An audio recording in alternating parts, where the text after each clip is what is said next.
معزز سامعین کرام، آپ سن رہے ہیں دیار اردو چینل پر عبداللہ حسین کا ناول نادار لوگ، حصہ پنجم، باب نمبر 8۔ سرفراز نے مذاقاً آنکھیں پھاڑ کر شیشی کو دیکھا، اٹھا کر احتیاط سے اس کا ڈھکنا کھول کر عطر کو سونگھا، تعریفاً آئیبرو اٹھا کر عباس کو دیکھا اور ڈھکنا بند کر کے شیشی کو واپس ڈبیا میں رکھ دیا۔ جو کچھ بھی چاہیے مجھے بتا، عباس نے فخریہ کہا۔ میں پیدا کر کے لا سکتا ہوں، مجھے رشوت دے رہا ہے؟ ایسی بات نہ کر سرفراز، تو میرا بھائی ہے، رشوت تو غیروں کو دی جاتی ہے۔ پولیس میں کیا کروں گا؟ وردی چڑھا کر ہاتھ میں سیٹی دے دیں گے اور کسی افسر کی کوٹھی کے باہر دروازے پر کھڑا کر دیں گے۔ ابا تو پرانے زمانے کی باتیں کرتا ہے، اسے کیا پتا کہ میرا کام اب کتنا بڑا ہو رہا ہے۔ ابا اس وقت کام کیا کرتا تھا جب لالے کے اخروٹ اور نیزے اور ادرک ودرک ادھر ادھر آتی جاتی تھی، کسی نے بڑا ہاتھ مارا تو سونا لانے لے جانے لگا۔ میں تو اب ادھر ادھر کے چکر سے ہی نکل رہا ہوں، یہ کوڑیوں کا کھیل ہے۔ میرا ہاتھ اب اونچے کاموں تک پہنچنے والا ہے۔ ولایت کا مال ادھر، ادھر کا مال ولایت کو، عطروں اور گھڑیوں سے لے کر فریجوں اور ٹی ویوں تک کی تجارت ہے۔ اور عباس رازداری سے آگے جھک کر بولا، ایسا مال بھی ہے جو سونے اور کندن سے 10 دفعہ زیادہ پیسہ دیتا ہے۔ اچھا، آواز کم کر کے بات کر یار، سرفراز جلدی سے بولا۔ تو فوج کے گڑھ میں بیٹھ کر ایسی بے قانونی کی باتیں کرتا ہے، رپورٹ ہو جائے تو میرا کورٹ مارشل ہو جائے گا۔ چل کوئی اور بات کر۔ بس پھر ابے سے کہہ دے کہ تو نے کوشش کر کے دیکھ لی ہے، پولیس میں میرے لیے کوئی جگہ نہیں۔ ٹھیک ہے، شربت تو ختم کر، باتیں ہی کیے جاتا ہے۔ میں میس سے جا کر نہا آؤں، پھر تجھے کیمپ کی سیر کراتا ہوں۔ سرفراز، عباس نے پوچھا، تجھے سلوٹ بھی لگتے ہیں؟ ہاں، ہر جگہ پر۔ ابھی تجھے دکھاتا ہوں، بس اپنی بک بک ذرا بند کر۔ مگر اس روز عباس کے رخصت ہونے سے پہلے ہی سرفراز نے دل میں فیصلہ کر لیا تھا کہ اس سے جتنی بھی کوشش ہو سکی وہ عباس کو پولیس میں بھرتی کرا کے ہی رہے گا۔ اس کے سامنے عباس کی زندگی کے علاوہ خود اپنے کریئر کا سوال تھا کہ اس کا نام کسی ایسے قریبی رشتہ دار کے ساتھ منسلک نہ ہو جو جلد یا بدیر قانون کی گرفت میں آ جائے۔ وہ عباس کو الوداع کہہ کر واپس اپنے ٹینٹ کو لوٹ رہا تھا کہ میس سے ایک سپاہی بھاگتا ہوا آیا۔ ٹیلی فون ہے سر، اس نے سیلوٹ کر کے سرفراز سے کہا۔ سرفراز رخ بدل کر تیز تیز قدم بھرتا ہوا بولا، کس کا ہے؟ خبر نہیں سر، سپاہی نے پیچھے پیچھے چلتے ہوئے جواب دیا۔ سارجنٹ اکرم نے ریسیو کیا ہے، لاہور سے شعیب کا فون تھا۔ میرا کارڈ تجھے نہیں ملا؟ سرفراز نے حال احوال پوچھنے کے بعد کہا۔ Any way, happy birth day. یار مشکل پڑ جائے گی، سیٹرڈے نائٹ، گڈ، مگر اسٹیشن لیو۔ سرفراز نے ریسیور کے آگے ہاتھ رکھ کر آواز نیچی کر لی اصغر کا، تجھے پتہ ہے اس معاملے میں سٹنکر ہے۔ Okay, try my best. چند منٹ مزید بات کر کے اس نے فون رکھ دیا۔ جب وہ واپس اپنے ٹینٹ میں پہنچا تو اس کا دل پھیل کر سینے میں نہ سماتا تھا اور ذہن میں ایسی اڑان تھی کہ جیسے اس کے سر میں صرف آکسیجن بھری ہو۔ اب صرف اس کے سامنے اپنی کمپنی کمانڈر کرلی اصغر سے، جو سر سے گنجا تھا، اسٹیشن چھوڑنے کی اجازت لینے کا مسئلہ تھا۔ مگر اس وقت سرفراز کو یوں محسوس ہو رہا تھا جیسے کرلی اصغر کی بجائے آگے کوئی پہاڑ بھی ہو تو وہ اسے عبور کر جائے گا۔ باب نمبر 9۔ اوئے، تو نے بتیاں نہیں لگائیں؟ سرفراز نے پوچھا۔ چپ کر یار، شعیب بولا، پاپا کا مزاج گڑبڑ ہے۔ کیوں؟ شرفی کل رات آیا تھا۔ بکرا، وہ تو کراچی میں تھا، ملتان آ گیا ہے۔ گڑ کہاں یار، اس نے کام خراب کر دیا ہے۔ کیا ہوا؟ تمہیں پتہ ہی ہے، شعیب نے کہا۔ ڈرنک لے کے آیا تھا، پاپا نے صبح میرے دراز میں خالی بوتل دیکھ لی۔ پاپا تیرے دراز میں کیا دیکھ رہے تھے؟ Some damn paper, I don't know. پھر کیا بولے؟ یہی تو مصیبت ہے، بولتے بولتے کچھ نہیں، منہ پھلا کر چپ ساتھ لیتے ہیں اور پھر آپ سب کو سانپ سونگھ جاتا ہے۔ ہیں؟ اور کیا، جھاڑو واڑو پلا دیں تو مطلب صاف ہو جائے۔ وہ تو آنکھ ملانا تک بند کر دیتے ہیں اور بہانے سے نوکروں پر برستے رہتے ہیں۔ سائیکلوجیکل پریشر ہے، وائیکلوجیکل، but it's a pain in the wrong place. پھر کیا ہو رہا ہے؟ Programme cancel? واو، کیا مذاق ہے۔ میری ٹوٹنی فرسٹ ہے. کینسل کس کھاتے میں؟ کچھ بتا تو صحیح. دیکھتے جاؤ. چائے پیو، چینج کرو اور چلو. کہاں؟ میس. میس میں ارینج کیا ہے. ہاں. شعیب الماری میں لٹکی ہوئی 2 درجن ٹائیوں کو ٹٹولنے لگا. اس نے 2 ایک ٹائیوں کے سروں کو برابر لٹکتے ہوئے سوٹوں سے ملا کر دیکھا. پھر ایک ٹائی کھینچ کر نکالی اور اسے کندھے پر لٹکا لیا. دوسرے ہاتھ سے اس نے ساری ٹائیوں کا ہینگر نکالا اور اسے لاپرواہی سے اپنے بستر پہ پھینک دیا جس کے برابر بچھی کرسی پر سرفراز بیٹھا تھا. ٹائیاں ایک دوسرے میں الجھ کر گڈ مڈ ہو گئیں. چوز کر لو، شعیب نے کہا. میرے پاس ہیں، سرفراز نے کہا. تیری؟ میں نے دیکھ رکھی ہیں. سرفراز نے نفی میں سر ہلایا. یعنی تم نے نئی خریدی ہیں؟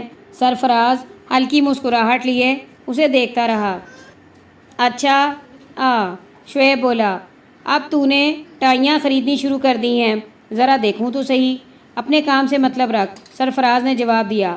شعیب کا ملازم ادریس چائے لے کر آ گیا. اس نے سرفراز کے آگے رکھی تپائی پر برتن لگا دیے. صاف استری کے لیے کوئی کپڑے؟ سرفراز نے اپنے ساتھ زمین پہ رکھا بیگ کھولا اور اپنا سوٹ نکال کر اسے دے دیا. سوٹ کے ساتھ ٹائی تھی جس پہ سلوٹیں نظر آ رہی تھیں. ملازم کپڑے لے کر پلٹنے لگا تو شعیب نے اسے بازو سے پکڑ کر روکا اور اس کے ہاتھ سے ٹائی لے کر دیکھی. پھر ہنس کر واپس کر دی. ایم ایس تو پینڈو کا پینڈو ہی رہا. تجھے کیا اعتراض ہے؟ سرفراز چائے بناتا ہوا بولا. یہ ٹائی سوٹ کے ساتھ میچ نہیں کرتی. میری ٹائیوں سے چوز کر لے. چپ رہ. میری ٹائی ٹھیک ٹھاک ہے.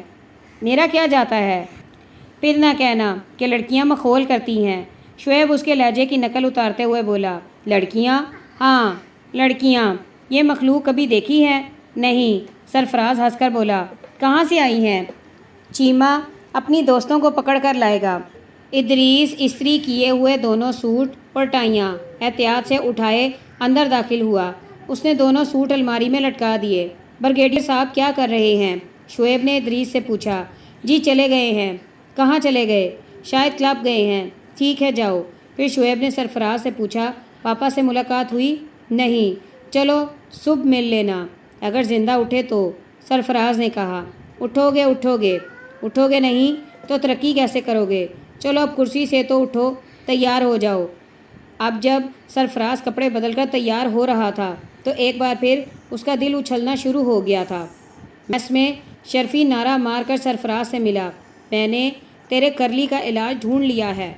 اس نے بیئر پی رکھی تھی جس کی بو کو دبانے کے لیے وہ پیپر منٹ چوس رہا تھا اور ساتھ ہی ہنس ہنس کر دورا ہو رہا تھا. کیا علاج ہے؟ سرفراز نے پوچھا. اونٹ. ہاں اونٹ. اوہو کیا اونٹ لگا رکھی ہے؟ سیدھی بات کر. سرفراز نے کہا. اونٹ کی؟ اوہو. ہنستے ہنستے شرفی کے منہ سے بات نہ نکل رہی تھی. اونٹ کی لد کا لیپ. اسے اچھو لگا اور کھانستے کھانستے اس کا دم رکنے لگا. آصف گولڈ، برکی نیولا اور شوکی بانڈے اس کے گرد کھڑے تھے. وہ تو سوکھے ہوئے گولے ہوتے ہیں. شرفی. آصف بولا. لیپ کیسے بناتا ہے؟ یار پوری ریسیپی تو سنو. شرفی نے اپنی ہنسی پہ قابو پاتے ہوئے کہا. کنواری اونٹنی کے پیشاب میں نر اونٹ کی لد. ہو آہا. اسے ایک بار پھر ہنسی کا دورہ پڑ گیا. رجمنٹل میس میں عقب کی جانب 2 چھوٹے کمرے پارٹی کے لیے ریزرو تھے. ایک کمرے میں دیواروں کے ساتھ ساتھ 20-25 کرسیاں بچھی تھیں. کل 10-12 نوجوان افسر موجود تھے. 3 فوجی وردیوں میں اور باقی ہلکے سوٹوں میں ملبوس 3-3 4-4 کی ٹولیوں میں کھڑے مہذب انداز میں خوش کپیاں کر رہے تھے. صرف 2 کرسیوں پر سرفراز اور شرفی بیٹھے تھے جبکہ ان کے تینوں سامعین سامنے کھڑے تھے. سارے کمرے میں صرف شرفی بکرا ہی آپے سے باہر ہو کر اونچی آواز میں بول رہا تھا. آزمایا ہوا نسخہ ہے. اس نے ہنسی دبا کر کہا. کس پہ آزمایا ہے؟ برکی نیولے نے پوچھا. شرفی کی چاچی کا دادا گنجا تھا. آصف گولڈ نے کہا. ہاں شرفی بولا. 80 سال کی عمر میں اس کے بال نکل آئے تھے. اوے اصغر کرلی کے ہتے کبھی چڑھ گیا تو تیرا حلیہ درست کر دے گا. برکی نے کہا. بڑی کتی چیز ہے. Okay stop it man. Sarfaraz نیم سنجیدگی سے بولا. میرا اوسی ہے. تو بھی اپنا سر شیو کروا لے. کرلی خوش ہو جائے گا. شعیب مختلف ٹولیوں کے پاس رکتا ان سے ملتا ملاتا ہوا ادھر آ پہنچا جہاں شرفی منڈلی لگائے ہوئے بیٹھا تھا۔ شرفی کا شور سارا کمرہ سن رہا تھا، مگر اس کی عادت کے معمول کو جانتے ہوئے سب وقفے وقفے پر نیم محظوظ انداز میں اس پہ نگاہ پھینک کر پھر اپنی باتوں میں لگ جاتے تھے۔ شرفی شعیب مصنوعی غصے سے بولا، کل تو نے مجھے ٹربل میں ڈالا، آج ہم سب کے لیے مصیبت کھڑی کرو گے۔ Control yourself. او لمبو، باٹل لانا میرا کام، ختم کرنا میرا کام، غائب کرنا تیرا کام۔ وہ تو نے اچار ڈالنے کے لیے سنبھال کر رکھی ہوئی تھی۔ کیپٹن افتخار نے باہر سے جھانک کر دیکھا اور دروازے پہ ہاتھ رکھ کر اٹکا رہا۔ کانگریچولیشنز، اس نے شعیب سے کہا۔ آئیے آئیے سر، شعیب دروازے کی طرف جاتا ہوا بولا۔ آئیے نا، I can't. Captain Iftikhar coffee senior تھا اور کچھ عرصے کے لیے اکیڈمی میں شعیب اور سرفراز کے بیچ کا انسٹرکٹر بھی رہا تھا۔ سر آپ کو پتہ ہے کیا ہو رہا ہے؟ شرفی نے کمرے میں چاروں طرف اشارہ کر کے پوچھا۔ بھائی مجھے تو انویٹیشن ہی نہیں ملی، مگر تم جانتے ہو انفارمیشن پوری رکھتا ہوں۔ نہیں سر، آپ کو اصل حقیقت کا علم ہی نہیں ہے، شرفی بولا۔ لمبو کی 40ویں سالگرہ ہو رہی ہے۔ اس نے میٹرک کے سرٹیفکیٹ میں عمر کم لکھوائی تھی۔ کچھ دیر پہلے پارٹی میں کیپٹن دلاور پہنچ چکا تھا، جو شعیب کا کمپنی کمانڈر تھا۔ اسے دیکھ کر شرفی اور سرفراز کرسیوں سے اٹھ کھڑے ہوئے تھے۔ ہیلو افتخار، اس نے پکار کر کہا۔ کیپٹن افتخار نے ہاتھ ہلا کر اسے جواب دیا اور انگلی سے شرفی کی جانب اشارہ کر کے شعیب سے بولا، tie beam up with a روپ راؤنڈ دی اینکل۔ ہم رسے کا انتظام کر رہے ہیں سر، شعیب نے جواب دیا۔ And keep a piece of cake for me. Definitely sir. میس کے آبدار اور افسروں کے بیٹ مین ٹھنڈے شربت کے گلاس لا لا کر پیش کر رہے تھے۔ شعیب پھرتا پھراتا ہوا اگلے کمرے میں داخل ہوا، جہاں سفید وردی والے میس کے ملازم چائے کے برتن پالش کر کر کے سجا رہے تھے۔ شعیب میز کے پاس رک کر انہیں چھوٹی بڑی ہدایات دیتا رہا، پھر جا کر پچھلے دروازے میں کھڑا ہو گیا۔ پتلون کی جیبوں میں ہاتھ دیے وہ وہاں پر رکا، بے خیالی سے باہر اندھیرے میں دیکھنے لگا۔ سرفراز جو پہلے کمرے میں چل پھر رہا تھا، لوگوں کے پاس رکتا، ان سے ایک آدھ بات کرتا ہوا درمیانی دروازے میں جا کھڑا ہوا۔ عقبی دروازے میں کھڑے شعیب کی پشت اسے نظر آ رہی تھی۔ اس کا دل دھک دھک کرنے لگا۔ اسے علم تھا کہ ابھی کچھ دیر میں نسیمہ اپنے گروپ کے ہمراہ اسی دروازے سے داخل ہوگی۔ اس کی پیٹھ پہ لوگوں کی گفتگو کی ملی جلی جھنجھناہٹ اور بیچ بیچ میں شرفی کی بے ساختہ ہنسی کی آواز اٹھ رہی تھی۔ وہ دھیان ہٹانے کو کمرے میں داخل ہو کر چپکے سے بڑی میز کے پاس جا کھڑا ہوا اور ایک چینی کی خالی پیالی کو اٹھا کر بجلی کی روشنی پر منعکس بلب میں نظر جما کر سوچا، تو میں اس سے کیا کہوں گا؟ اتنے لوگوں کے بیچ میں کیسے قدم بڑھا کر اس کے قریب جاؤں گا؟ میری باری کب آئے گی؟ اتنے پراعتماد، خوش شکل، اعلیٰ شہری بیک گراؤنڈ والے لڑکوں کے سامنے میری کیا حیثیت ہے؟ سرفراز پیشہ وری کی حد تک فوج کے حلقے میں کسی سے مروب نہ ہوتا تھا، مگر یہ ایک مختلف معاملہ تھا۔ اسے احساس تھا کہ وہ اپنی طبیعت، اپنے تجربے اور اپنے مخصوص طبقے کا قیدی تھا، جس کی بنا پر وہ کھیل شروع کرنے سے پہلے ہی ہار چکا تھا۔ مگر اپنے دل کا کیا کروں؟ اس نے سوچا۔ اس نے پیالی میز پر رکھی تو اس کا ہاتھ ڈرا کپ کپا رہا تھا، جس سے پیالی تشتری کے ساتھ ٹکرا کر کٹکٹائی۔ شعیب نے پیچھے مڑ کر دیکھا اور آہستہ آہستہ چلتا ہوا سرفراز کے برابر آ کھڑا ہوا۔ اس نے مسکرا کر سرفراز کو دیکھا اور پیالی کے کناروں پہ انگلی پھیرنے لگا، گویا بات کرنے کی ضرورت نہ سمجھتا ہو۔ ایک لہجے کے لیے دونوں کمروں میں مکمل خاموشی ہو گئی۔ پھر دوسرے کمرے میں ایک شور اٹھا۔ سرفراز اور شعیب کو ایک عجیب منظر نظر آیا۔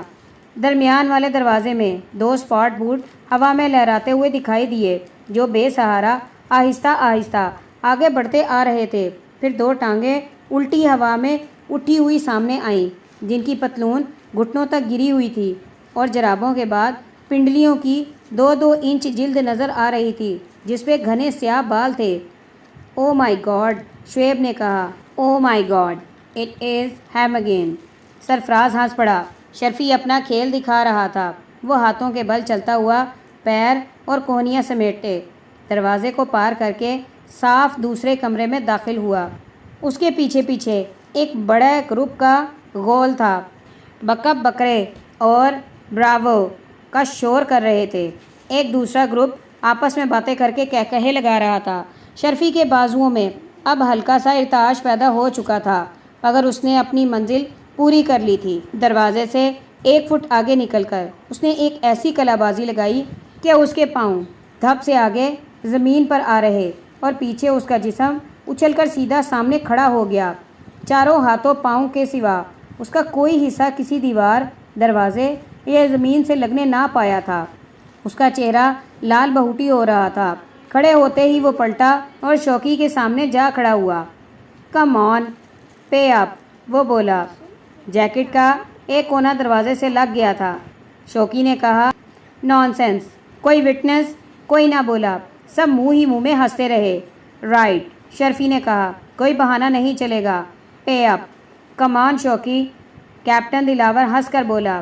یو لاوسٹ۔ اس کی بات سن کر شوقی نے آخر کندھے اچکا کر ہار مان لی۔ آئی او یو۔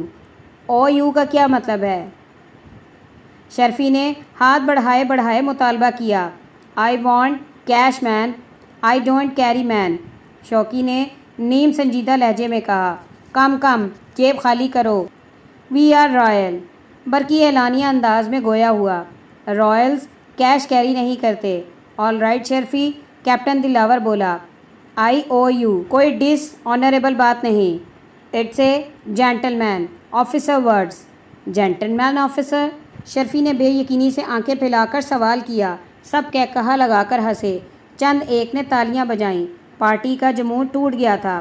اب مدعوین کی تعداد 20 کے لگ بھگ ہو چکی تھی۔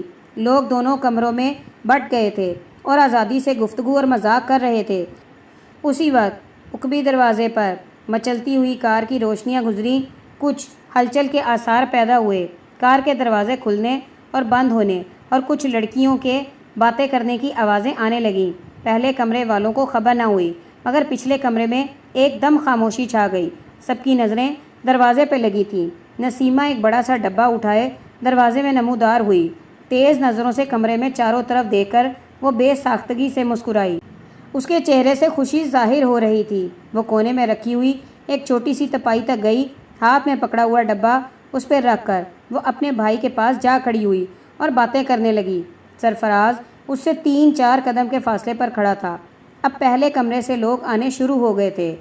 آس پاس ہلکے لہجے میں گفتگو ہو رہی تھی، جس کی بن بناہٹ کے بیچ نسیمہ کی صاف کھنکدار آواز کے ٹکڑے سرفراز کے کانوں تک پہنچ رہے تھے۔ Traffic, bakery, Noreen. اب وہ اوپر لگی رنگ برنگی جھنڈیوں کی جانب اشارہ کر کے ہنس رہی تھی۔